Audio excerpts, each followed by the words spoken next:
अल्लाह रब्बुल इज़्ज़त ने इरशाद फरमाया व यर्ज़ुक़हु मिन हैसु ला यहतसिब, फरमाया कि जो बंदा अल्लाह की बारगाह में तक़वा इख्तियार करता है, ये पिछली आयत के साथ इसका ताल्लुक़ जोड़ रहा हूँ, तो अल्लाह ताला उसे वहाँ से रिज़्क़ अता करता है कि जहाँ से उसने सोचा भी नहीं होता। लेकिन इसके लिए मुत्तकी और परहेज़गार होना ये ज़रूरी है। इन्नल्लाह बालिग़ु अम्रिही, होता वही है जो अल्लाह का हुक्म है।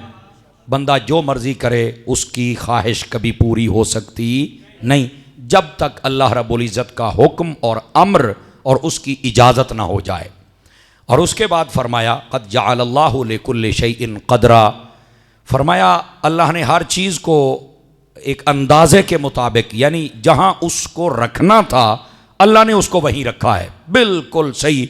उसने अपनी कुदरत के साथ जांचा और जांचने के बाद जो फैसला फरमाया वही हक और सच का फैसला था। यहाँ पर दो बातें काबिल गौर हैं और फिर उसके बाद आगे तकरीबन मसाइल हैं और कुछ हमारे लिए वाज़ो नसीहत की बातें हैं, वो मैं आपकी खिदमत में अर्ज़ करता हूँ। मैंने पिछले जुमातुल मुबारक में अर्ज़ किया था कि हज़रत औफ बिन मालिक रदी अल्लाह ताला अन्हु, उनके बेटे को काफरों ने अगवा कर लिया और वो कैद करके ले गए। तो आप हुजूर की खिदमत में आए और आके अर्ज़ की कि मेरे बेटे को इस तरह कैद कर लिया गया है और हमें पता चला कि वो कुछ तकलीफ़ें भी दे रहे हैं। तो नबी पाक अलैहिस्सलाम ने यही फरमाया इस आयत पर अमल कर लो, इस आयत पर। और वो क्या है? वमन यत्तक़िल्लाह यजअल लहू मखरजा, फरमाया कि तकवा इख्तियार करो, अल्लाह ताला तुम्हें इस मुश्किल से ज़रूर निकालेगा। उसने कहा जी ठीक है। अच्छा, उन्होंने साथ में अपनी बीवी से भी कहा कि ये वजीफ़ा नबी करीम अलैहिस्सलाम ने दिया है कि हमने तकवा इख्तियार करना है। और साथ में हुजूर को एक बात और जो इस दफ़ा मैंने मुताला किया तो मुझे मिली, वो ये, आका करीम अलैहिस्सलाम ने साथ फरमाया वला हौला वला कुव्वता इल्ला बिल्लाहिल अलिय्यिल अज़ीम, इसकी भी ज़रा कसरत करो तो अल्लाह ताला तुम्हें इस मुश्किल से निकाल देगा। एक तकवा इख्तियार करो, इस आयत पर अमल करो, और दूसरा फरमाया कि तुम वला हौला वला कुव्वता, इसकी ज़रा कसरत करो तो अल्लाह ताला तुम्हें इस मुश्किल से निकाल देगा। हज़रत औफ बिन मालिक कहते हैं अभी चंद दिन गुजरे थे, हम सोए हुए थे तो हमारा जो बेटा है वो 100 ऊंट लेकर हमारे घर आ गया। हम बड़े परेशान कि भाई तू तो कैद था और कैदी होने के बावजूद इतना मालो दौलत, 100 ऊंट। आपको पता है ये उस वक्त आजकल की प्राडो के बराबर उस वक्त का ऊंट होता था। तो ये 100 ऊंट लेके आ गया, भाई तू किधर आया है? उसने कहा अब्बा जान ये तो नहीं मुझे पता कि ये सबब कैसे बना, अलबत्ता ये मुझे इल्म ज़रूर है कि मैं ना हर रोज़ ये ताड़ता रहता था कि कोई मौका मिले मैं भाग जाऊं। आज रात वो सारे शराब पी के जब सो गए, मुझे मौका मिल गया, मैंने अपनी रस्सी तोड़ाई और वो ऐसे नशे में बदमस्त पड़े हुए थे कि मैंने उनके सारे ऊँट आंखें वो भी लेके आ गया हूँ। वो भागते हुए नबी पाक के पास गए, या रसूल अल्लाह सल्लल्लाहु अलैहि वसल्लम, अल्लाह ने ये करम कर दिया। तो फरमाया मैं तेनू आख्या नहीं सी इस आयत पे अमल कर ले, अल्लाह तेनू मुश्किल चो कढ़ छड़ेगा। आप में से कितने लोग परेशान और कई वजूहात से परेशान होंगे। तो फरमाया कि जो तकवा इख्तियार करता है अल्लाह रब्बुल इज़्ज़त उसके लिए रास्ता खोल देता है। और उसके बाद फरमाया उस बंदे को चाहिए कि वो इस्तिग़फ़ार की कसरत करता रहे। अस्तग़फ़िरुल्लाह की तस्बीह पिछले जुमे मैंने इस पर ढेर सारा कलाम किया था, और साथ में वला हौला वला कुव्वता इल्ला बिल्लाहिल अलिय्यिल अज़ीम, इसकी कसरत करता रहे। तो अल्लाह ताला मुश्किल से भी निकालता है और दुश्मन से भी छुटकारा अता फरमाता है, और अल्लाह ताला फराखी रिस्क भी अता कर देता है, तंगी रिस्क का खौफ ख़त्म हो जाता है। बल्कि आप गौर करें तो आपको हुजूर की एक और हदीस सुनाऊं। इसी आयत के तहत तफसीर रूहुल बयान ने इस हदीस को लिखा है। वो फरमाते हैं नबी पाक अलैहिस्सलाम आपने इरशाद फरमाया जो बंदा इस्तिग़फ़ार की कसरत कर ले अल्लाह ताला उसके रिस्क में बरकत अता फरमा देता है। पहली बात। दूसरी बात, नबी पाक अलैहिस्सलाम ने फरमाया लोगों अल्लाह ने एक आयत दे दी है। जब ये आयत आई अल्लाह ने एक आयत दे दी है, फरमाया कि जो इस आयत पर अमल कर ले अल्लाह ताला उसको रिस्क के कम होने वाले खौफ से वैसे ही आज़ाद फरमा देता है। कभी उस बंदे का रिस्क नहीं तंग होगा जो इस आयत पर अमल कर लेगा। और फिर एक और हदीस पाक यही तफसीर रूहुल बयान में इसी आयत के तहत लिखी हुई है। नबी पाक अलैहिस्सलाम आपसे एक शख्स ने आकर जब सवाल किया कि रिस्क में तंगी है, तो आपने आगे से जो बात इरशाद फरमाई बड़ी तवज्जो तलब है। फरमाया जो शख्स बावुज़ू रहता है अल्लाह ताला उसके रिस्क में बरकत अता फरमा देता है। कितनी प्यारी बात है। बावजू रहने के बड़े फजाइल हैं। चेहरे का नूर अलग, दिल का नूर अलग, जबान का सरूर अलग, अल्लाह का जिक्र जारी होता है, शैतान बंदे पे हमला नहीं कर सकता है, रिस्क में बरकत होती है। और इससे बड़ी बात आपको बतलाऊं भाई, नबी पाक अलैहिस्सलाम की एक हदीस का मफहूम है, जो बावुजू हालत में हो, ठीक है, और वो फौत हो जाए, अल्लाह क़यामत वाले दिन उस बंदे को शहीदों के साथ उठाएगा। ये बावुजू रहने के इतने फजाइल हैं, आप बावुजू रहा करें, ये थोड़ा मुश्किल होता है, लेकिन मेरे पीर और सबके पीर, बल्कि पीरों के पीर हजरत मौला मुर्तज़ा शेर खुदा मुश्किल कुशा रदी अल्लाह तआला अन्हु, आपने क्या फरमाया? आपने फरमाया मुझे ना, फरमाया गर्मियों के रोजे बड़े पसंद है, यानी रोजा 10 से तो सही ना, मैं हाँ, फरमाया गर्मियों के रोजे मुझे बड़े पसंद हैं। और दूसरी बात फरमाया कि जिहाद में जाकर, मैदान में जाकर तलवार के साथ दुश्मनों से लड़ना, यह मुझे बड़ा पसंद है। इस वास्ते अहले बातिल के साथ लड़ने में मसला नहीं है, ठीक है। हजरत मौला मुर्तज़ा शेर खुदा आप फरमाते बातिल यानी कुफ्र, उसके साथ जंग करने में कोई मसला नहीं, मुझे पसंद है। और तीसरी बात फरमाया ठंड का मौसम हो, वहां पर वुजू करना भी मुझे बहुत पसंद है। अब ये ठंड का माहौल आ रहा है ना, आहिस्ता आहिस्ता स्मोग ने तो अपना रंग दिखाना शुरू कर दिया है, और इसमें आप अपनी एहतियात भी जरूर बरतेंगे, लेकिन जब ठंड होगी फिर पता चलेगा फजर जोर असर मगरिब इशा केड़ा पड़ता है। हर वक्त गैस तो दस्तयाब नहीं होगी, लेकिन आपको वहां पर ही तो मजा आएगा। हाँ, उलमा ने यह जरूर लिखा है, अगर इतना ज्यादा ठंडा पानी हो कि आप वुजू करेंगे और आपकी तबीयत के बिगड़ जाने का आपको यकीन है कि अगर मैंने इसको हाथ लगाया तो मुझे कुछ ना कुछ हो जाएगा, फरमा हूं बच, अपने आप को हलाकत में नहीं डालना चाहिए। लेकिन अगर ये यकीन है कि मुझे होगा कुछ नहीं, ठंड लगेगी लेकिन होना कुछ नहीं, तो फरमा मुड़ कर। तो ये कुछ चीजें होती हैं जो बंदा अगर अमल कर ले तो अल्लाह ताला उसके समरात और बरक़ात अता फरमा देता है। अब आइए अगली बात, नबी पाक सल्लल्लाहु अलैहि वसल्लम के गुलामों, मेरा रब फरमाता इन्नल्लाह बालिगु अम्रिही, फरमाया काम वही होगा जो मेरे रब का हुक्म है। कोई जितना मर्जी कोशिश कर ले, अगर अल्लाह का हुक्म नहीं तो काम नहीं हो सकता, और कोई कितनी मर्जी रुकावट पैदा करे, अल्लाह का हुक्म नहीं तो कभी काम रुक सकता। बस अल्लाह खैर सल्ला। और उसके बाद फरमाया क़द जअलल्लाहु लिकुल्लि शैइन क़दरा, अल्लाह ने हर चीज को अंदाजे पर रखा है, बिल्कुल सही रखा है, जहां उसने रख दिया सही रख दिया है। वल्लाई यइस्न मिनल महीद, फरमाया वो औरतें जिन्हें अब हैज की उम्मीद ना रहे, यानी उनकी जो माहवारी का सिस्टम होता है वो ना रहे। और याद रखें, ये औरत जब 50 साल से ऊपर जाती है तो 50 से 60 साल के दरमियान ये काम हो जाता है उसके साथ, उसके बाद फिर उसका ये सिस्टम नहीं रहता। उलमा ने 50 से 60 साल का यानी 55 साल को आइसा कहा जाता है, जिसको बाद में नहीं ये काम होता। तो फरमाया जिसको ना आए मिन निसाइकुम, आपकी औरतों में से, इनिरतब्तुम, और फरमाया तुम्हें कोई शक भी हो कि पता नहीं ये हुण होया जे कि नहीं होया, फ़इद्दतुहुन्ना सलासतु अशहुर, तो फरमाया फिर 3-3 महीने का शुमार कर लेना, ठीक है। यानी अगर कोई औरत इस उम्र को पहुंच गई है और आपको पता समझ नहीं लग रही कि यार अभी इसका वो माहवारी वाला सिस्टम आया या नहीं आया, क्या करिए किधर जाइए, तो फरमाया फिर 3 महीने शुमार कर लेना। 3 महीने शुमार जब करोगे तो फरमाया यही उसकी उद्दत बन जाएगी, और उसके बाद सारा मामला भी तुम्हारे साथ क्लियर हो जाएगा। अच्छा, ये आपने देखा होगा 3 महीने का बड़ा जिक्र होता है, जब ये मियाँ बीवी के मसाइल आते हैं तो 3 महीने का क्या मतलब है? ये 3 महीने में पता चल जाता है आया कि औरत का पेट खाली है या उसका पेट, उसमें बच्चा है, ये 3 महीने में क्लियर हो जाता है, समझिए। इस वास्ते 3 महीने का जिक्र है ताकि सूरत हाल वाजे हो सके। और उसके बाद फरमाया वल्लाही लम यहिद, ये वो हैं जिनके लिए हैज नहीं आया था। व उलातुल अहमाल अजलुहुन्ना अन यदअन हमलहुन्ना, हाँ अगर कोई औरतों में से औरत हामिला हो तो फरमाया फिर उसकी इद्दत क्या है? फरमाया जब वो बच्चा पैदा करेगी तो फरमाया उसका वक्त वो शुमार किया जाएगा, वही उसकी इद्दत होगी, उसके बाद वो क्लियर हो जाएगी। वमन यत्तकिल्लाह यजअल लहू मिन अम्रिही युसरा, फरमाया जो अल्लाह से डरता है अल्लाह तबारक व तआला अपने हर काम में उसके लिए आसानी पैदा फरमा देता है। ज़ालिका अमरुल्लाहि अन्ज़लहू इलैकुम, फरमाया ये अल्लाह का हुक्म है, उसने नाजिल किया है तुम्हारी तरफ। वमन यत्तकिल्लाह, जो अल्लाह से डरेगा, युकफ्फिर अन्हु सय्यिआतिही, अल्लाह ताला उसके सारे गुनाह माफ फरमा देगा। ये जितने मसाइल शरइया है ना, इनको ये ना कहा करें बड़े मौलवियां दीन औखा कर छड़िया है, नहीं, असल मेरा मांगा तुस अमल करना नहीं चाहते। आवाज मुश्किल आई ना, थोड़ा औखे हो गए ना यार, ये मौली साहब ने केड़ी गाल चकी थी भाईजान। दीन हमारा मुश्किल नहीं है, हम अमल करना चाहते नहीं हैं। और देखो मेरा रब बार बार कह रहा है ये अल्लाह का हुक्म है, तुम्हारी तरफ नाजिल किया है, और अल्लाह से डरते रहना। ऐसे मामलों में लोग सरकश हो जाते हैं, अल्लाह से नहीं डरते।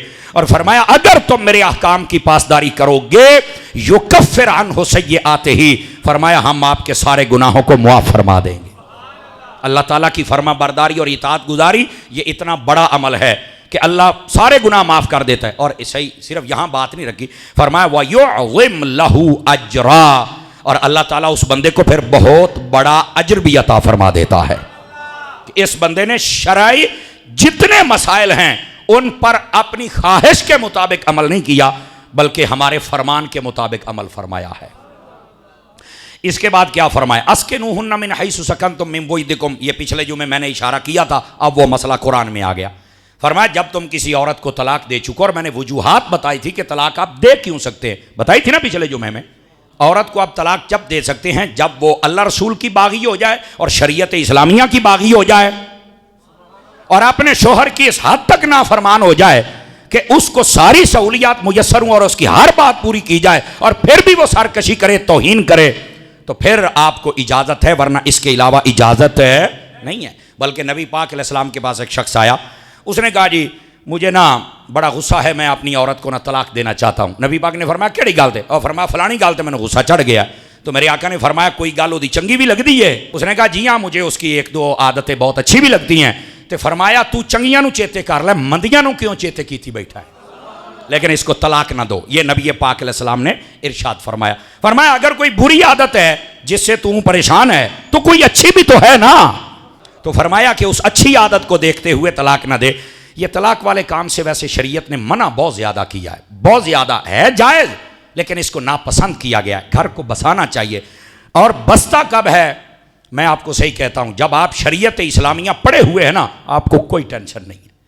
और अपनी घरवालियों को भी तालीम देनी चाहिए कि कुरान और हदीस के जो उसूल हैं इसको हम क्रॉस नहीं कर सकते, इसके मुताबिक रहेंगे तो यहाँ तक नौबत नहीं आएगी। पाकिस्तान के अंदर एक सर्वे हुआ पिछले साल के अंदर, पाकिस्तान में तलाक की इतनी रेशो क्यों बढ़ रही है, उसके अंदर कुछ वजूहात आई, बता दूं अगर आप तवज्जो करें तो। सबसे पहली वजह यह थी औरत जो थी वो बद कलाम और बद ज़बान थी, ये सबसे पहली वजह। जवाबी कार्रवाई तीर बरसाती है, भाई तेरे लिए ये हुक्म नहीं है, और ये माहिरीन ने लिखा है मियां बीवी को असूल तय करना चाहिए कि जब मैं बोलूं गुस्सा आ जाए तुमने चुप होकर साइड पे हो जाना है, और जब तुम्हें आ जाए तुम भी इंसान हो तो मुझे साइड हो जाना चाहिए। असल में बसा औकात मर्द भी तो दरिंदा बन जाता है ना, मैं जो कहता पे हूं ठीक है, क्यों भाई वो इंसान नहीं, शर्म करनी चाहिए। तो पहली तो बात यह है कि तलखी आनी नहीं चाहिए इस रिश्ते में, लेकिन अगर किसी वजह से आ गई है तो साइड मार जाओ, गुस्सा ठंडा होता है, सब खत्म हो जाता है। और बसा औकात अगले बंदे को शर्मिंदगी होती है कि यार मैं ना को जाखी रखे तो ने गल ही कोई नहीं की थी, और बाद में वो सॉरी करता है, और इसी से रिश्ता मजबूत होता है। पहली बात जबान दराजी की वजह से तलाक के ज्यादा, और दूसरी वजह औरतें मोबाइल बहुत ज्यादा इस्तेमाल करती हैं और नाजायज, और कई मरतबा उनको समझाया जाता है फिर भी वो नहीं मानती, जिसकी वजह से फिर वो दिल बर्दाश्त होकर काम खराब कर देते हैं। अंडरस्टैंड, बात समझ आ गई है, ये दूसरी वजह है। हाँ जायज है, वो अपने शोहर से, अपने बेटे भाई से, चाचा मामा से बात कर रही है, आप रोक भी नहीं सकते, लेकिन ਇਹਦਾ की मतलब है हर वेले लगे रहना, उस हंडियां सड़ गई, रोटियां सड़ गई, बाल रोंदे पे ने, तेनों पता ही कोई नहीं। इस वास्ते इनको समझाओ कि आप ये काम नहीं कर सकती। यकीन करो जब तक ये मोबाइल नहीं थे ना, औरतें छोटा छोटा काम करती भी बिस्मिल्लाह बिस्मिल्लाह बिस्मिल्लाह ऐसे ही होता। हुण भी जड़ियां अपने घर च अम्मा दादियां हैं नो, तो सब एक टुकर पकाइंदियां ना, आटा गुनना बेस, ओ पता नहीं पूरी पढ़ी है या नहीं पढ़ी। मैं मोहब्बत में कह रहा हूं, मुझे यकीन है वो पढ़ती होंगी, लेकिन यार उस बेस की कोई बरकत होती थी। सारे खा गए, ओ पितरेर मसेर भी आ गए, ओ भी खा गए, अम्मा बस वंडी जाती। ऐसे ही होता है ना, आजकल मेहमान आ जाए, एक कुत्तू आ जाए ना, अभी रोटी ना रखना, खाना बहुत थोड़ा है, जरा नया मंगवा लेते हैं। आज वो बिस्मिल्लाह वाली बरकत खत्म हो गई है। हैं ऐसे ही यानी बुजुर्गों। तो ये थोड़ा सा इनको समझना। अच्छा, ये दूसरी वजह है। तीसरी वजह घरों के बर्बाद होने की और तलाक की रेशो की ये है, मर्द की आमदन कम है और औरत की डिमांड ज्यादा है। ये बकायदा मैं आपको बता रहा हूं, ये सर्च हुई है भाई। और इन बातों को आप भी समझें और अपने घर में बताया करें, अपनी बहन बेटियों की तरबियत करें कि बेटे ये असल मसले हैं। अब देखो ना, ये जब भी कोई बीमारी आती है तो कहते हैं ये स्मोग आ गई, ओ जी तत्ता पानी पियो जी, चाय पियो जी, ठंडा पानी ना पियो जी, मास्क ला लो जी, तो आप बच जाएंगे। यानी कुछ एहतियातें तो हैं ना। तो आप ये एहतियातें, रिश्तों को बचाने वाली एहतियात भी बताएं और इसी तरीके से बच सकती हैं ये रिश्ते की एहतियात। उनको बताओ कि जितनी आमदन है ना उससे कम। नबी पाक सल्लल्लाहु अलैहि वसल्लम आपकी तालीमात को अगर पढ़ा जाए तो अच्छी बीवी वो होती है जो कानेतीन में से हो। तो पूछा गया हुजूर ये कानेतीन कौन होते हैं? फरमाया जितना मिल जाए खुश भी हो जाए, अल्लाह का शुक्र भी अदा करे और देने वाले का शुक्र भी अदा करे। ये कानेतीन में से होती है। तो जितनी मर्द की आमदन है ना उससे कम डिमांड होगी तो घर बचेगा। ज्यादा हो, आजकल औरतों को एक बड़ी बीमारी है ना, हर फंक्शन पे नवा सूट पाना है। हाँ, और पहनना किसके लिए है? और जी सारे आए ने, वो सारे वास्ते तू पा ही नहीं सकती, तू अपने शोहर के लिए पहनना,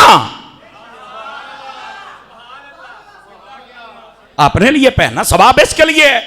लेकिन ये किसी के लिए, ओ नहीं जी ये सारे ने वेखना है तो मेरा चंगा सूट होएगा तो तुम्हारी इज्जत बनेगी। यार साड़ी इज्जत किवें बनेगी? असी तेन को शो पीस रखे होया है।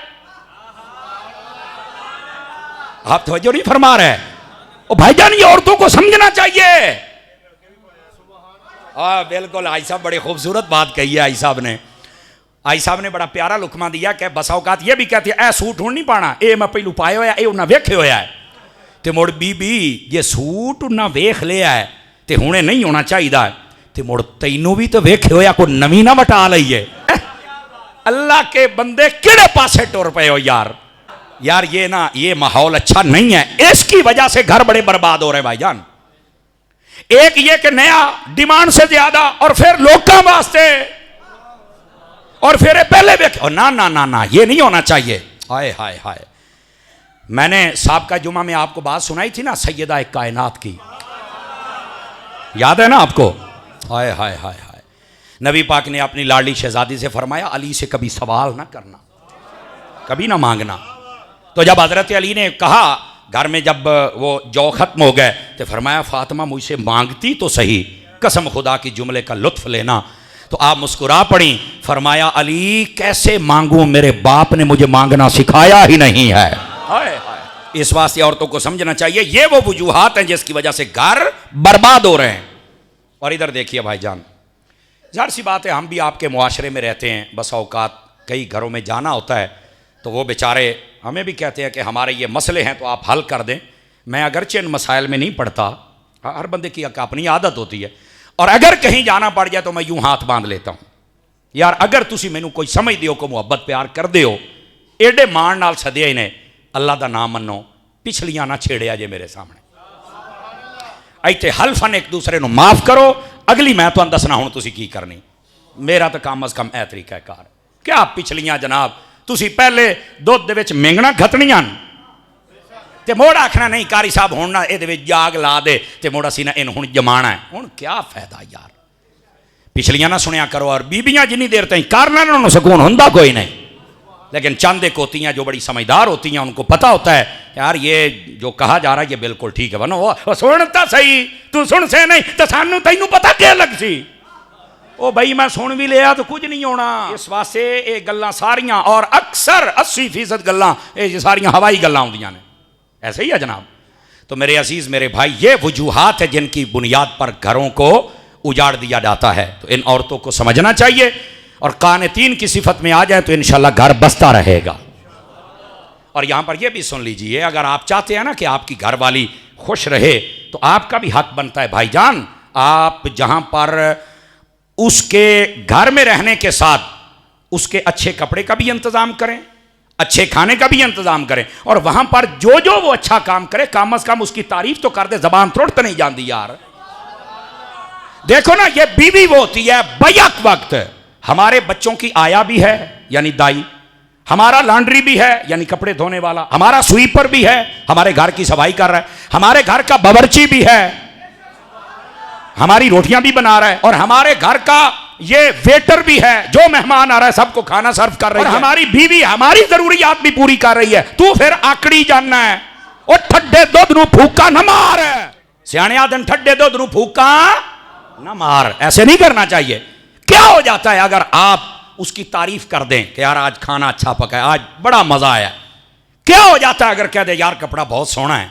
अब सादा सी बात है, अब मुझे आप कहें ये माशाल्लाह नजफ शरीफ से मेरा जुब्बा आया, नजफ शरीफ मौला अली के रोज़े से, हाजी साहब मुजीब साहब कह रहे थे माशाल्लाह बड़ा सोहना है, मैं क्या आया जो मेरे पीर दे रोज़े तो है जनाब, देखो मैं भी मेरा दिल खुश हो गया यार इन्ना सोहना लगा है, तो जे मैं इन्होंने आखा भी आई साहब बड़ा सोहना पिया लगना है, जबान हो सी कि कोई ना, असा अपने घर बुढ़े अपने आप कीता ही तां असीं कदी जबाना खोलियां ही नहीं, जदों खोलिया तेरी मां आई है, तेरा प्यो आई है, तुहाडा टबोर आई है, तुसां आई हो, वाह तू तो ताज कंपनी दा है। कुछ खुदा दा खौफ करना चाहिए यार, अल्लाह के बंदो अपने घरों के माहौल को थोड़ा बदलना चाहिए, ये गलत बातें हैं। नबी पाक अलैहिस्सलाम की सीरत तैयबा को देखो, क्या मेरे आका ने लुक़्मे खुद अपने हाथों मुबारक हाथों से तोड़कर खिलाए हुए नहीं है। सिहा में हदीस है, हज़रत अम्मा आयशा पाक ने एक बोटी खा के रखी तो वो हड्डी के साथ थोड़ी सी बोटी लगी हुई थी, नबी पाक ने वो चूसी हुई बोटी उठाई और दोबारा चूसने लग पड़े।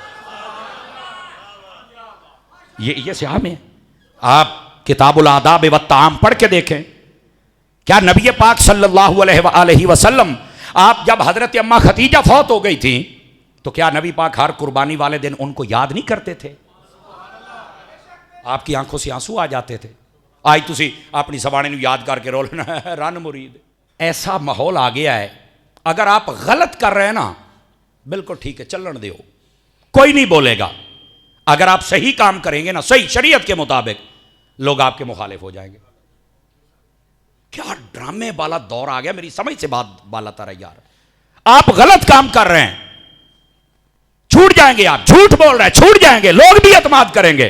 आप बेहयाई में बदकारी में मान जाएंगे, नाल ने मैं तेरे नाल हां, लेकिन जब आपने सही काम करना लाए मुड़ केड़ी लोड़ आई है नुआए काम करने दी, वो यार अल्लाह रसूल का हुक्म है तेरे को पूछ के करना है, क्या हो तुम क्या है तुझसे पूछ के करना है, वे ऐ काम इंज होना चाहिए या नहीं होना चाहिए। आपने शरीयत पर अमल करना है तो आपकी पकड़ होगी। आपकी मैं छोटी सी मिसाल दे देता हूं, मुफ्ती अहमद यार खान नईमी ने एक बड़ी प्यारी बात लिखी। उनका एक शागिर्द था, वो आ गया कहने लगा हज़रत मेरा दिल करता है कि मैं अल्लाह का वली बन जाऊं और मुझे पहचाने भी कोई ना, और मेरी सलाह है कि मैं ना ज़रा समंदरों और उनके किनारों पर और जंगलों में और पहाड़ों में निकल जाऊं। फरमाया पुत्र उधर ना जा, तू शहर टुर जा। तो उन्होंने कहा फिर मैं छुपूंगा कैसे? फरमाया किसी मस्जिद का इमाम बन जा, जो तेन कोई वली समझ जाए तो गलत कुछ ना हो जनाब। ये मुफ्ती अहमद यार खान ने लिखा है। यानी जो दीन के साथ वाबस्ता लोग हैं ना, आप मिसाल देता हूं, आप दीनी लोग हैं तो आप देखेंगे कि उन पर लोग अमूमी मैं तनकीद करेंगे, ना को गल ना को बात, पहली बात। दूसरी बात, आप किसी मस्जिद की कमेटी में चले जाएं, लोग आप पर तनकीद शुरू कर देंगे। आप मुअज्जिन बन के देख जाए, लोग आपके खिलाफ हो जाए, मैं फेल। ये दीन के काम जब शरी उसूलों के मुताबिक आपने करने हैं, ऐसे ही लोग शैतान किस्म के, ना लेना हेक ना देना दो, रहना टाली मोड़ खलो, वह शैतान आके तनकीद कर देने। हालांकि बाद लानतां ते बुझे उन्होंने मुकद्दर बनता है, लेकिन वक्ती तौर पर वो रंग में भंग डालने आते जरूर हैं। लाड़िया है क्यों होया दिया है तो मैनू क्यों नहीं दसिया, तू किश आए हो, तेनू तो आप टुक्कर शराहती कार ते ढींदा है। आप आपके दीन पर तनकीद कर रहे हैं, तो इस वास्ते अपने घरों का माहौल भी बदलिए, यही आपको समझा रहा हूं। आपने सही बात करनी है ना। मिसाल के तौर पे अगर कोई बंदा अपनी बीवी के साथ हुस्ने सलूक कर रहा है, बिरादरी आले तो रन मुरीद होया, खुदा दिया बंदिया हुस्ने अखलाक कुछ है यार। हुजूर ने फरमाया मैं हुस्ने अखलाक के एतबार से भी बेहतर हूं, और फरमाया कि मैं अपनी बीवियों के साथ हुस्ने अखलाक के एतबार से भी तुमसे बेहतर हूं। ये मेरे नबी ने फरमाया। और आका करीम सल्लल्लाहु अलैहि वसल्लम ने बीवियों के लिए भी बताया। जब पूछा गया हुजूर अच्छी बीवी कौन होती है, तो मेरे आका ने 3 निशानियां बताई। हदीस शरीफ है। पहली, फरमाया जब उसका शौहर घर आए खुश होकर इस्तकबाल करे, अच्छा वेलकम करे। ये नहीं कि आंदे जनाब तेरे बच्चों ने मुझे तंग किया हुआ है, ए सांभ लिया कर, मैं सारा दिन कली हाँ, तो तेरी माँ ने मैनू ए गल्लां कीतियां, तेरी भैणा ने आ कीतियां, मैं तो रुल गई। तो ओ भाई ओ बस कर, ये पता नहीं सारा दिन कहाँ से बेचारा सड़ता जलता कुड़ता मरता हुआ घर आया है कि इसे सुकून होगा। और अगे आउंदियां जनाब लियो जज साहब ने नवी लिस्ट कढ़ मारी है, नहीं होना चाहिए, ये मेरे आका ने पसंद नहीं फरमाया। ये जिन्हें घर बच्चे होंगे ना उत्थे निक्कियां मोटियां होंदियां रहिंदियां ने, ये उन्होंने पुछ जिन्हां दे हैन कोई नहीं, ये उन्होंने पुछ जिन्हां दे हैन कोई नहीं। ये औलाद ऐसी शै हो पवे तां भी तां करांदे हो, ना होवे तां भी तां करांदे हो, इंज ना करया करो। अल्लाह की नेमत है, इंजॉय कीता करो। अल्लाह ताला बस साड़ियां औलादां नूं नेक बना छड्डे, ये कोशिश जरूर कीता करो। दूसरी निशानी नबी पाक सल्लल्लाहु अलैहि वसल्लम आपने फरमाया, अच्छी बीवी कौन सी होती है? रहमत कौनैन सल्लल्लाहु अलैहि वसल्लम आपने फरमाया जब उसका शौहर कहीं चला जाए तो वो अपनी इज्जत की भी हिफाजत करे, घर की भी और मालो दौलत की भी, उसकी इजाजत के बगैर कोई चीज खर्च ना करे। ये मेरे नबी पाक ने फरमाया। तीसरी बात फरमाया अच्छी बीवी कौन सी होती है? फरमाया उसका शौहर जब भी कोई जायज बात कहे फौरन मान जाए। उसने कहा है मेरा दिल करदा लस्सी पीण, शिकंजवी पीण, चाह पीण, है जी मैं थकी हुई हाँ, मैथों नहीं उठींदा, गलत बात है। ये कुछ अखलाकियात भी होती हैं। तो ये नबी पाक अलैहि सलाम ने 3 निशानियां बताई। तो अपने घरों के माहौल को ऐसा रखोगे तो बचेगा, वरना माहौल नहीं बच सकता। और आजकल बार बड़े हंस हंस के मुलाकातें होती हैं, सुभान अल्लाह, बल्ले क्या बात है, गुलाब दा फुल है, इहो फुल जदों घर जाता है ना ये संघाड़ा बनया वधाउंदा। तवज्जो नहीं फरमाई आप हजरात ने? जी है जी है, सड़े हुए बताऊं तरह का मुंह होंदा है। वो अल्लाह के बंदे असल सुकून घर में है। इधर देखना भाई, इधर देखना। मैं आपको एक बात बतलाऊं, नबी पाक अलैहिस्सलाम आपने हजरत अम्मा आयशा सिद्दीक़ा तय्यबा ताहिरा रदियल्लाहु ताला अन्हा आपसे कितनी मोहब्बत थी आप सब समझते। आपने अपनी दूसरी बीवियों से कहा, फरमाया आयशा के मामले में मुझे कभी तकलीफ ना देना। क्यों? फरमाया किसी के बिस्तर पे चला जाऊं कभी वही नहीं आई, आयशा के बिस्तर में हूं तो तब भी रब वही भेज देता है। ये हजरत आयशा के फजाइल हैं। और आगे पता क्या कहा? ये मोहब्बत के अंदाज। फरमा आयशा तेन मैं गल दसा, दसो। फरमा जदन दा मैनू अल्लाह ने यह दसिया है ना बई दुनिया ते भी तू मेरी बीवी है ते कब्रो हशर और जन्नत दे विच भी तू मेरी बीवी है, ते मेरे उत्ते ते मरना ही आसान हो गया, मेरे उत्ते मरना। हालांकि जो नबी होता है आप देखिए मूसा अलैहिस्सलाम के बाद फरिश्ता बगैर पुछो टुर गया मौत वाले काम थे। आपने चंड मारी, मिशकात दी हदीस है, गप ने चंड मारी, उसकी अख कड़ छड़ी तो उन्हें आख चुकी थी। अल्लाह को आख्या कहना बारी ताला के दयाल गले आई जेड़ा मरू ही नहीं, ये तो कोई सलाह कोई प्रोग्राम ही कोई नहीं मरण का, ये तो मैनू मारू आई। ये मिशकात शरीफ में हदीस है। और यहाँ से वो लोग भी तवज्जो फरमाएं जो जनाब अली नूर होता है, तुम नबी को नूर कहते हो, तो नूर तो रोटी नहीं खाता, तो फलाना नहीं, तो ढिमकाना नहीं। तो मैं क्या फरिश्ता तो नूर है ना? आखे आहो। तो मैं क्या नूर की तो अख नहीं होती तो कड्डी किमें मोड़? ये कहना कि जो नूर होता बशर नहीं हो सकता, बशर होता है नूर नहीं। यार ये कुरान मजीद है ना, कुरान मजीद 16वें सपारे दे विच सूरह ये जड़ी मरियम है एदा दूआ रकू पढ़ के वेखना। हजरत सैयदना जिब्राइल अमीन अलैहिस्सलाम जिस वेले आए ना हजरत मरियम दे कोल, ते आप कामिल बशर, कुरान आता है फाता मस्सा लाहा बाशरन सविया, ए कुरान है। फरमाया बशर बन के आए, किसी ने भी नहीं आख्या यार जेड़ा नूर होंदा है बशर नहीं बन सकता। मौलवी हो इत्थे तो चुप बैठे हो, जिब्राइल तो नूरियां दा सरदार है, प्यो बशर बन गया है, हुण तेरे फतवे नहीं जागे। और मुस्तफा बशर नहीं नानू नूर आखो ते मुड़ तेरे फतवे जागदे ने। ओए ओ रब ओ नूर नू चाहे तो बशर बना सकता है, बशर नू चाहे तो नूर बना सकता है। यानी हजरत जिब्राइल अमीन अलैहिस्सलाम आए नूरियों के सरदार हैं। अल्लाह फरमाता है फाता मसल्लल्लाहा बाशरन सविया, ए बंदा बन के ते पूरा यानी नूरियां दा सरदार बशर बनदा तो मसला कोई नहीं। ते अगर सारे नबियां दे सरदार नूर बन जावे तो मोर टेंशन है। नहीं भाई नहीं, ये सौदा मंजूर नहीं है, ये मुनाफिकत है, इसको कड्डो, सीधे पासे आओ। नबियों के पास जब फरिश्ता आता है ना, नबियों के पास, आपको हदीस सुनाऊं बुखारी शरीफ की, अगर जागदे बैठे होता नबी तो अल्लाह की कसम बहुत बुलंद रुतबा रखते हैं। अल्लाह ताला जब इजाज़त देता है फरिश्ते को, फरिश्ता तब जाता है और फरिश्ता चाल के पूछता है बे हजूर ये सलाह होवे ता। 3 दिन तक मौत का फरिश्ता मेरे नबी के दरवाजे पर इजाज़त, हजूर इजाज़त हो तो आ जाऊं, हजूर इजाज़त हो तो आ जाऊं। और इधर देखना, ये आपको एक लतीफ़ बात बताऊं, हज़रत अम्मा आयशा को पता चल गया था कि ये मौत का फरिश्ता है। हज़रत अम्मा आयशा नहीं बोलती थी कि ना आई, आप नहीं बोलती थी, आप ना हज़रत फ़ातिमा को कहती थी फ़ातिमा तू नु आख भी अंदर नहीं आना। उन्होंने पता सी फ़ातिमा दी टाले कौन है।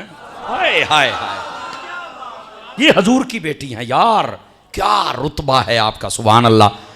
तो वो 3रे दिन के बाद मेरे नबी ने कहा फ़ातिमा जी आका फरमाया हुणे नु ना रोकी पिया, जब तू कह देती है तो वो आगे नहीं आता। लोग गल्लां कर देने ये अल्लाह की कसम है आले रसूल है, ये मकाम और रुतबे हैं। देखो ये तो बहुत बुलंद दस्तियां हैं। बुखारी शरीफ में ये ना हो जो चोर की सजा मेरी। अल्लाह ताला फरमाता है कोई भी काम जब मैं करता हूं, इरादा करता हूं, ये मैं लफ्ज बोल रहा हूं मैं अपनी जिम्मेदारी पर, और ये वीडियो कैमरा है, मैं जिम्मेदार हूं इस बात का। तो फरमाया मैं तरद्दुद में नहीं आता। तरद्दुद समझती हो भी, करा ना करा। अब मैं तरद्दुद ही कर सकता हूं, सिर्फ समझाने के लिए मैंने खोला है, मैं जिम्मेदार हूं। मिर्जे पलंबर उल्लू नु की पता है अल्लाह के वलियों की क्या जान। फरमाया जब किसी अल्लाह के वली की मौत का वक्त आता है तो अल्लाह फरमाता उस वक्त मेरी कुदरत भी तरद्दुद में होती है, मैं उसे अपने पास बुलाना चाहता हूं और वो आना नहीं चाहता। अगर ये बुखारी में हदीस ना हो जो चोर की सजा मेरी, अल्लाह फरमाता किसी मामले में मुझे तरद्दुद नहीं होता, लेकिन जब वली की मौत की बारी आ जाए, वो मरना चाहता नहीं और हम उसे अपने पास बुलाना चाहते हैं, तो फिर क्या होता है। अल्लाह फरमाता वो राबत मैं ही आना भावे थे आके एक मरहला आंदा है भी हुणे नु की आख्या जावे।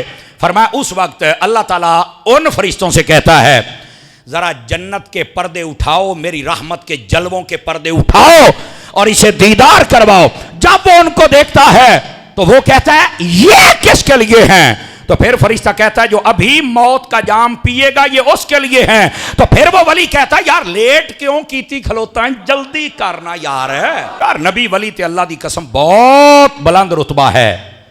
ये तो आम जो औलिया होते हैं ये उनके साथ भी ये मकाम और रुतबा है भाईजान। लोग कहते हैं बाबे शह को नहीं, इन्होंने पूछता कोई नहीं। ओ मैं क्या पुत्र इतना साल हो गया तुम्हें शोर मचाते हुए, किसने पूछा है तुम्हें, कोई नहीं पूछ रहा।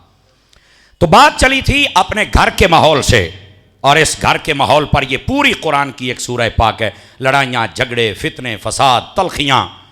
अच्छा फिर आजकल का जो माहौल है वो सबसे बड़ा पता क्या है, घर किसी का वसदा पे है सड़दा कोई पे है। मतलब घर किसी का है वसो पैन है, तकलीफ किसी और होंदी पई है, सूंदी मझ पई है तकलीफ कट्टे नूं होंदी पई है। वाह भाई वाह, यह क्या मसला है यार। वो अल्लाह के बंदो अगर आपके घर का यह माहौल नहीं है तो आप किसी के घर को तनकीद का निशाना क्यों बनाते हैं। आपको इजाजत ही नहीं है, आपने जिद्दे कर रहे, ठीक है। लेकिन आगे चलिए, ये छोटी छोटी बातें होती हैं जिनके साथ, और यहां अगर ये पैगाम भी ले जाएं तो फायदेमंद साबित होगा। कई बच्चियों की जब शादी होती है ना, यकीन करें, तवज्जो मेरी तरफ फरमाइए, कई बच्चियों की जब शादी होती है वो बच्चियां अपना घर बसाना चाहती हैं पर उन्हों की मां सबक ही वो पढ़ाती है, वो मां घर बसन दिंदी नहीं। ये मैं आपको सही कह रहा हूं, बड़े मैंने ये मुआमलात देखे हैं। पता चलता भी ये पीछे मास्टर माइंड कौन है, वो पता चलता बेबे बैठी ना। जो खानदानी औरतें होती हैं वो यही कहती हैं बेटा तेरा वो घर है इत्थे पुरानी बन के आना है, वो तेरा घर है। लेकिन जो खानदानी नहीं होती वो जनाब अली गल न मन्नी पई, मर्जी नाल उठीवी पई, असा कोई नुकरानी बनाई है। कमाल है यार, क्या कर रही हो। बस फिर 2 महीने तो बाद वो फिर अपने घर ही रही है, और जब बूढ़ी हो जाती उतनी देर मां मर जाती है, हट के यदी उम्र टप गई है, हूँ ना भरजाइयां सामदियां ना बिरा सामदा, किवें सामभण हो। अगर इसने अपना घर बसाया होता, आज 4 बच्चे होते, तो आज कम अज कम सुकून से तो बैठी होती ना। इस्लाम ने जो रिश्ते दिए ना, रिश्ते यकीन करो ये भी बंदे को सेव कर देते हैं। समझ आ रही है? नबी पाक सल्लल्लाहु अलैहि वसल्लम आप इसी वास्ते रिश्तों को बहुत तरजीह देते थे, बहुत ज़्यादा। आपने फरमाया जो चाचा होता है ना, चाचा ये भी बंदे का बाप होता है। और आपका जो चचा था हज़रत अब्बास, जब भी आप बुलाते थे आप फरमाते उद्दू इलैया अबी अब्बास, फरमाया हो मेरे अब्बे अब्बास नू तो सद के ले आओ। नबी पाक ने यूं अपने चाचे की नबी पाक के पास एक शख्स आया, अब रिश्ते का तकद्दुस देखो। उसने कहा इन्नी अज़नब तो ज़म्बन कसीरा फ़हल्ली मिन तौबतिन, हजूर मेरे गुनाह बहुत हैं, क्या मेरी भी तौबा कबूल हो सकती है, गुनाह माफ़ हो सकते हैं? फरमा हाँ। कैसे? फरमा अला का वालिदान, माँ बाप है? उसने कहा नहीं। फरमा अला का खालातुन, खाला है, मासी? उसने कहा जी हाँ। फरमा चल के उसकी खिदमत किया कर, उसे खुश किया कर, अल्लाह तेरे गुनाह माफ फरमा देगा। ये रिश्तों का तकद्दुस मेरा नबी सिखा रहा है, गुनाह माफ हो जाते। तो ये नबी पाक सल्लल्लाहु अलैहि वसल्लम ने जो सिखाया उसके मुताबिक अपने घरों को चलाएं। अब अल्लाह क्या फरमाता है इधर देखें। फरमा अगर कोई तलाक दे बैठे, और शरी तकाजे पीछे जो मैंने बताए जो साबका जुमा में थे, तो फिर फरमा अस्किनूहुन्ना मिन हैसु सकनतुम मिन वुजदिकुम, फरमाया फिर औरत की जो इद्दत है वो शौहर के घर में गुजरेगी। तलाक दे के भजा कर चल दौड़ जा, तैनू घर रखना पौसी एक महफूज जगह पर। मैंने पिछले जुमे जब बताया तो कही इंसान तो पता ही को नहीं, ऐसे ही ना जी। जबकि तलाक देने के बाद उस औरत की जो इद्दत गुजरेगी शौहर के घर में गुजरेगी। और आगे क्या फरमाया सुना है? फरमा ला तुदारुहुन्ना, जब वो इद्दत गुजार रही हो ना तो ना उनको तकलीफ देना, ले तुदय्युकु अलैहिन्ना, और ना ही तंगी करना। ये ना भी इद्दत गुजार दी पई है तो जनाब ओदी रोटी बंद कर दियो, पानी बंद कर दियो, मुलाकात बंद कर दियो, चुप। एदा रोटी पानी टुक्कर सारा इंतजाम भी तो करना, एदी दवाई दारू का इंतजाम भी करना, तकलीफ भी ना दे सकता। भाई जरा काम किया पुत्र भुगत। व इन कुन्ना उलातुल अहमाल फअनफिकू अलैहिन्ना हत्ता यदअना हमलहुन्ना, और फरमाया अगर किसी की ज़ौजा हामला थी और उसने तलाक दे दी, अब ये और मसला आ गया, हामला औरत को भी तलाक हो जाती है, बात कहते नहीं होती, नहीं हो जाती है, लेकिन उसकी वजह क्या है सुना जाए। फरमाया अगर किसी ने हामला औरत को तलाक दे दी तो फरमाया जब तक वो बच्चा पैदा नहीं होता तब तक औरत की दवाई, रिज्क, खाना पीना, बच्चे का चेकअप सब कुछ ओदे उत्ते है जिन्हें तलाक दी है। तवज्जो है? हाय हाय। फरमाया उस वक्त तक कि जब तक ये अपने मुआमलात से फारिग ना हो जाए, बच्चा पैदा ना कर ले। और आगे सुने जाए, बच्चा पैदा करके भी किया तलाक दी, बच्चा पैदा कर टुट जा, नहीं। फ़इन अर्दअना लकुम फ़आतूहुन्ना उजूरहुन्ना, फरमाया अगर तो वो तुम्हारे बच्चे को दूध पिलाएं तो फिर उनकी खिदमत करो, बेशक तुम्हें तलाक दी हुई है।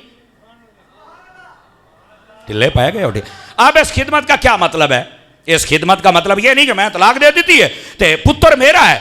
ओ भाई पुत्र तेरा नहीं, ये मां भी उस पुत्र दी है, इसकी खुराक अच्छी, इसके सारे खाने पीने का इंतजाम कर ताकि तेरे पुत्र की खुराक पूरी होती रहे। और आगे क्या फरमाया? फरमाया वअतमिरू बैनकुम बिमारूफ, अगर औरत कहे ना कि मैं दूध नहीं पिलाती, मैंने तो उजरत लेनी है, उजरत, तो फरमाया तेन पैसे देने पैने ने, ये शरीयत है। और दे तलाका, और दे। इधर आ, फरमा इंतहा सर तुम फसतुर दे लहू अखरा, और अगर औरत कहती है मैं उजरत से भी बिल्कुल नहीं, अखलाकी तौर पर उसको पिला देना चाहिए, उजरत हो तो वो ले सकती है, लेकिन अगर फिर भी आखे मैं नहीं दूध पिलाना, कर हुए दे इंतजाम।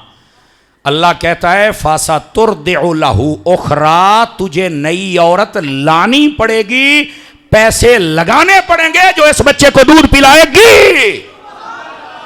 और दे तलाका, और दे। आया ही सवाद। और यही तो मसले हैं। अल्लाह ने आमीन 5 बार ये सूरत जाख्या वमन यत्तकिल्लाह वमन यत्तकिल्लाह वमन यत्तकिल्लाह, जो अल्लाह से डरे, जो अल्लाह से डरे, जो अल्लाह से डरे। ये अल्लाह से डरना पड़ेगा, मसले ऐसे हैं। और आगे क्या फरमाया? हुण अगे आ जाओ, ऐ फेरे बंदियां दी गल है।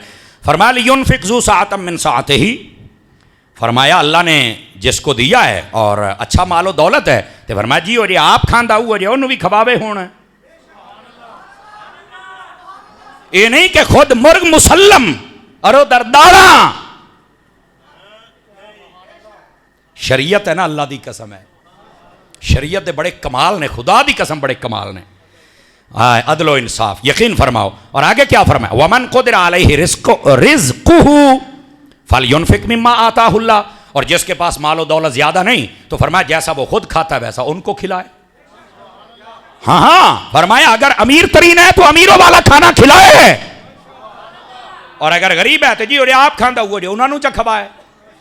ला युकल्लिफुल्लाहु नफ्सन इल्ला मा आताहा, फरमाया अल्लाह ताला किसी पर भी उसकी ताकत से ज्यादा हुक्म जारी नहीं करता जो उसे अता फरमाया हो। अल्लाह ताला दी रहमत ने फिर सानू सहारा दिता है। सयजअलुल्लाह बअदा उसरी युसरा, फरमाया करीब है कि अल्लाह ताला तुम्हारी मुश्किल को आसानी में बदल देगा। ये उस वक्त है जब हम शरीयत के मुताबिक चलेंगे। और आगे क्या फरमाया, हुन सुने आजे अगे अल्लाह फरमाता वकअय्यिम मिन क़रियतिन आतत अन अम्रि रब्बिहा व रुसुलिही, फरमाया देखो कितने शहर थे, कितनी कौमें थी, कितने देहात थे जिन्होंने अपने रब की और रसूल की नाफरमानियां की। फहासबनाहा हिसाबन शदीदा, तो हमने सख्त हिसाब लिया। वअज़्ज़बनाहा अज़ाबन नुकरा, और फरमाया हमने दर्दनाक अजाब दिया। फज़ाक़त वबाल अम्रिहा, फरमाया ये उनके करतूतों की वजह से मजा चखाया गया। वकाना आकिबतु अम्रिहा खुसरा, और फरमाया उनके करतूत बड़े घटिया थे। अअद्दल्लाहु लहुम अज़ाबन शदीदा, अल्लाह ने उनके लिए शदीद अजाब तैयार किया हुआ है। फत्तकुल्लाह या उलिल अलबाब, ओ अक्ल वालो अपने रब से डरते रहना है। अपनी बीवियां, अपने औलाद और अपने शोहरों के बारे में और मुसलमानों के हुकूक के बारे में अपने रब से डरते रहना है। और आगे क्या फरमाया, अल्लज़ीना आमनू, ओ वो लोगो जो ईमान लाए हो, कद अंज़लल्लाहु इलैकुम ज़िक्रा, अल्लाह ने तुम्हारे लिए इज्जत को उतारा है। नहीं बोले आप, ज़िक्रा का तर्जमा मैंने इज्जत किया है, आला हज़रत साहब ने भी यही तर्जमा किया है। इज्जत का मतलब क्या है, इससे दो चीजें मुराद है। ये ज़िक्रा की दो तफसीरें है। अल्लाह फरमाता है मैंने तुम्हारे लिए ज़िक्र नाजिल किया, एक इससे मुराद या तो कुरान है या खुद मोहम्मद मुस्तफ़ा की ज़ाती अक़दस है। कुरान भी हमें इज्जत देता है और हुजूर ने भी हमें इज्जत अता फरमाई है। और आगे फरमाया रसूलन यतलू अलैकुम आयातिल्लाह, ये वो रसूल है जो तुम पर अल्लाह की आयतें पढ़ता है। और सुनना, आयतों से क्या होता है, मुबय्यनातिल लियुखरिजल्लज़ीना आमनू व अमिलुस्सालिहात मिनज़्ज़ुलुमाति इलन्नूर, फरमाया जब कुरान की आयतें पढ़ी जाएं तो अल्लाह ताला ईमान वालों को अंधेरों से निकाल कर रोशनियां अता फरमा देता है। इसका मतलब है कुरान की आयतें पढ़नी चाहिए। और ये तकरीबन 2 साल हो गए हमारे इस मरकज़ अहले सुन्नत में दरस कुरान होता है जुमे के अंदर। क्यों भाई, ऐसे ही होता है? हाथ खड़े करके दसो जेडे हर जुमे दे पक्के नमाजी हो। ऐ साडे पक्के नमाजी ने हर जुमे दे, जिन्होंने पता है।